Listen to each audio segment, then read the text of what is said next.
عورت شدید پریشانی میں تھی، دل بے چین، نیند غائب، ہر وقت گھبراہٹ۔ لوگوں نے مشورہ دیا کہ ایک مشہور پیر کے پاس جاؤ، وہ روحانی علاج کرتا ہے۔ عورت امید لے کر وہاں پہنچی۔ کمرے میں مدھم روشنی تھی۔ پیر نے گہری آواز میں کہا، تم پر اثرات ہیں، خاص عمل کرنا ہوگا، لیکن کسی کو بتانا نہیں۔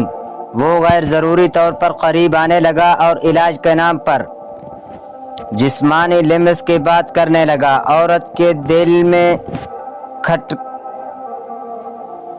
پیدا ہوا۔ اسے یاد آیا کہ قرآن مجید میں پاکیزگی اور حیا کا حکم دیا گیا ہے، اور حضرت محمد صلی اللہ علیہ وسلم کی تعلیمات میں واضح ہے کہ نامحرم کے ساتھ خلوت اور غیر ضروری جسمانی لمس جائز نہیں۔ عورت نے ہمت کی اور مضبوطی آواز میں کہا، اگر یہ علاج قرآن و سنت کے مطابق ہے تو اس میں چھونے اور تنہائی کی کیا ضرورت ہے؟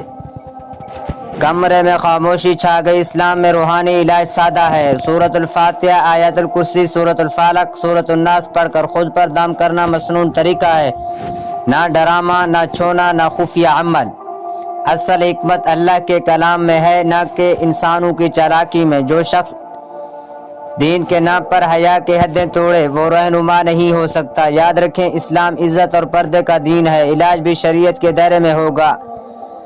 آندھی عقیدت نہیں، قرآن و سنت معیار ہے۔ اگر یہ ویڈیو آپ کے لیے فائدہ مند ثابت ہوئی ہے تو یاد رکھیں، ہماری کوشش صرف ایک ہے، ہر بات کو قرآن مجید اور سنت حضرت محمد صلی اللہ علیہ وسلم کی روشنی میں پیش کرنا۔ اگر آپ چاہتے ہیں کہ ایسی مزید اصلاحی اور آگاہی دینے والی ویڈیوز آپ تک پہنچتی رہیں تو ہمارے یوٹیوب چینل قرآن اور حدیث کی روشنی کو سبسکرائب ضرور کریں۔ شکریہ، آپ کی سپورٹ ہمارے لیے حوصلہ ہے۔ اللہ ہمیں حق بات سمجھنے اور اس پر عمل کرنے کی توفیق عطا فرمائے، آمین۔